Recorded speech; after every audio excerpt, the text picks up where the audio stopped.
Hello YouTube, this is Mr. Bakari, and today we are going to look at properties of logarithms. Now what we're going to do here is we're going to go over 8 logarithmic expressions where we are either condensing or expanding the logs, and we are going to utilize the most common properties along the way to do so. All right. Okay, so when we simplify logarithmic expressions using properties, we are doing one of two things. We're either expanding a log expression or condensing it into a single logarithm. Now, whether you're condensing or expanding, sometimes the result simplifies to something you can evaluate, and you'll just end up with a number, which is completely fine. So we'll see that from time to time. All right. So as we go through these 8, what I'm going to do is I'm going to list the properties that we are utilizing on the left, and then we will work the problem on the right. Okay, and I'll color code these as I work through each property. Okay, and so I will pop the properties up there for you, and at any time, feel free to pause the video and study the property and make sure you really understand it before you move forward. Okay, so our first example here says write as a single log, and we have log base 2 of 5 times log base 5 of 8. Okay, so at first glance, we may want to combine logs, multiply, maybe use a log property, but the question is, do I actually have a property that allows me to multiply logs like this? And the answer is no. So what can we do? So when you see something like this, logs with different bases being multiplied, you want to go with change of base formula. Okay? So that's our first formula over here on the right. And what this says is any logarithm can be written as the quotient of 2 logs of any base. Okay? So what you do is you take the original argument, it becomes the argument of the numerator, and the original base becomes the argument of the denominator. Okay? And then you can go from the quotient of 2 logs of the same base and write them as a single log. Okay? So we'll do both of those actually in this one problem. All right, so the first thing I'm going to do is I'm going to rewrite this first log as the quotient of 2 logs. So I'm going to use base 10. All right, so it's going to be log of 5 over log of 2. And same thing here, I'll use base 10, so that'll be log of 8 over log of 5. And we have hopes that we will be able to simplify this by canceling something. And sure enough, as you can see here, these cancel out. And that leaves us with log of 8 divided by log of 2. And now we will utilize the change of base formula to write this quotient of logs as a single log. Okay, so the argument of the denominator becomes our base, and the argument of the numerator becomes the argument. And what we have is log base 2 of 8. And this is a log that we can easily evaluate. So what this is asking us is, what power would we raise 2 to get 8? And that would be 3. So this one just simplifies to 3. All right, let's go on to number 2. Now, for number 2, we've got to write as a single log. So we are condensing this into a single log. And the first property we are going to use is the power property. So the power property, when condensing, a coefficient in front of a log, like this 4, becomes an exponent on what's inside the log, just like that.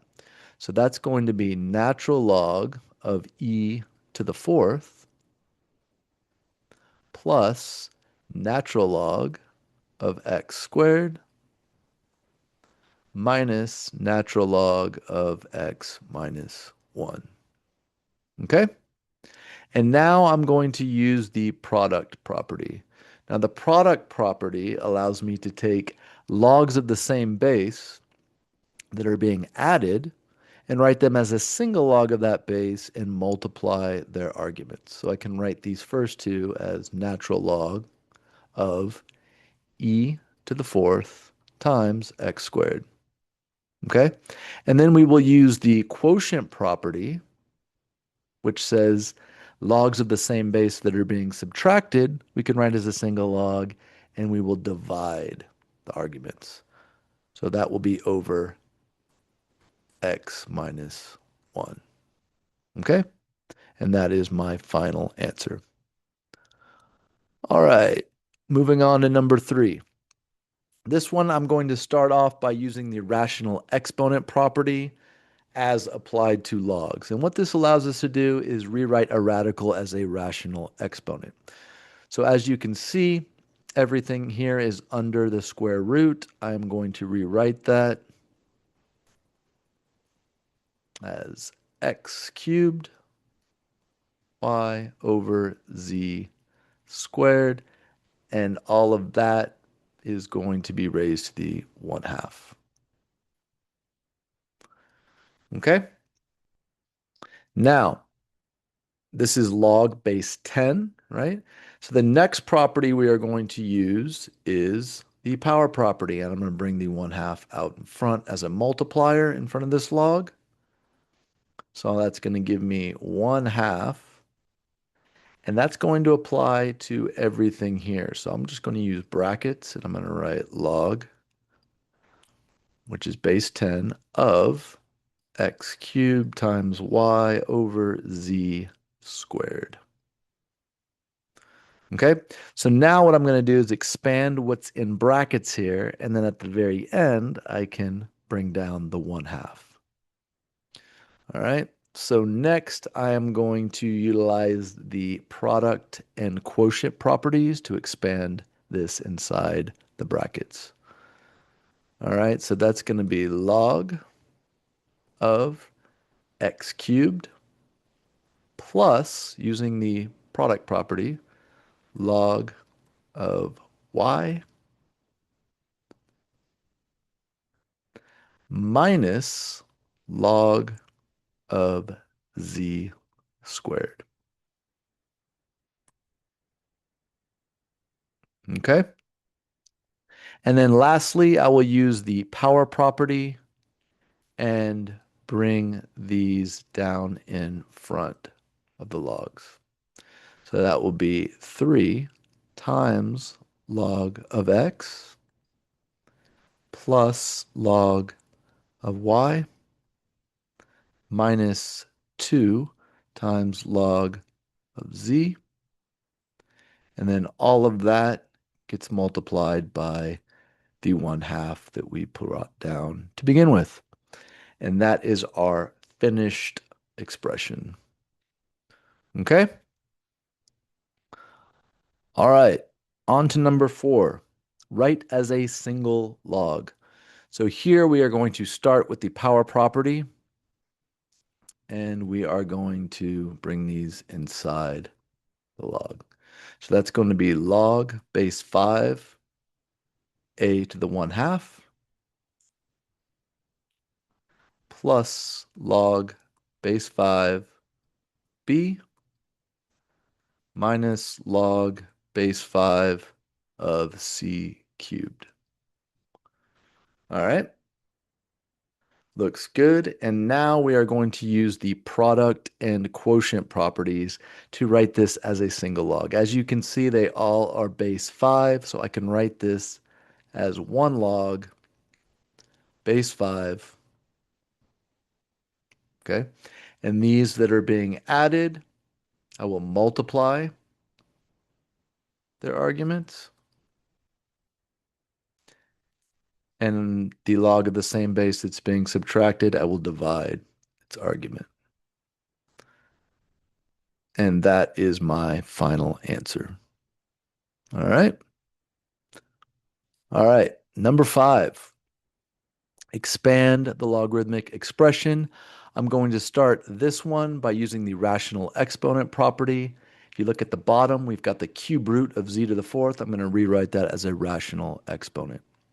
So I have log base 10 of 5 times x squared times y cubed over z to the 4/3.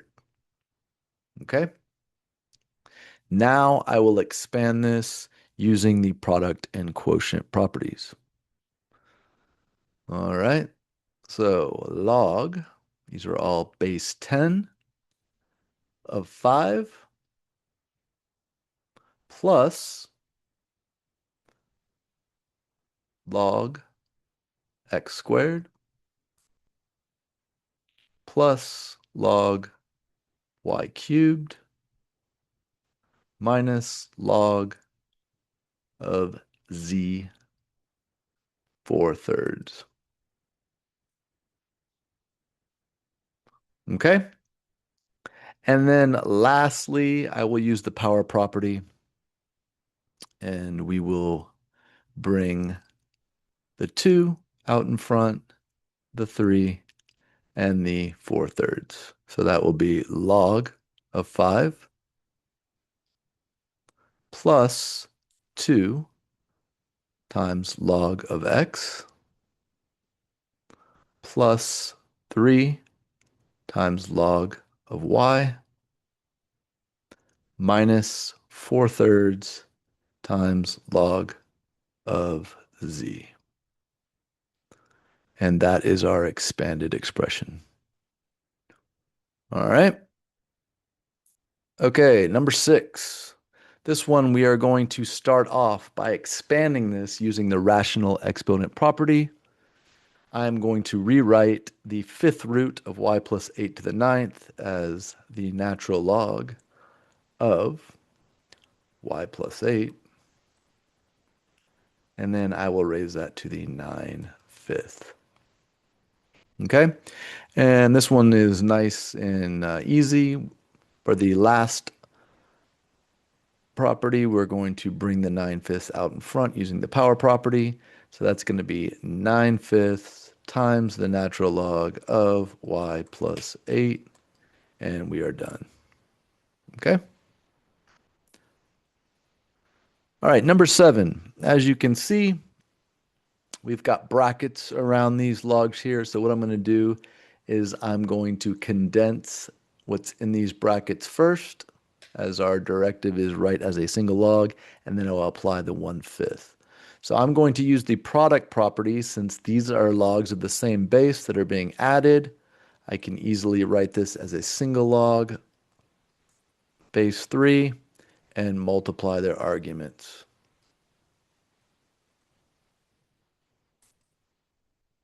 Okay? And then out in front, I've got 1/5. So now I can utilize the power property and bring that inside the log. So I have log base 3 of x times x minus 2, and we've got raised to the 1/5. And we are done. All right, last one. Number 8. Expand the logarithmic expression. We will start with the rational exponent property. I'm going to rewrite the square root and as a 1/2. So that would be natural log. All right, 4x plus 1, raise that to the 1/2 over 8. Okay? And then I will use the quotient property to break this down into the difference of two logs. Let's do that.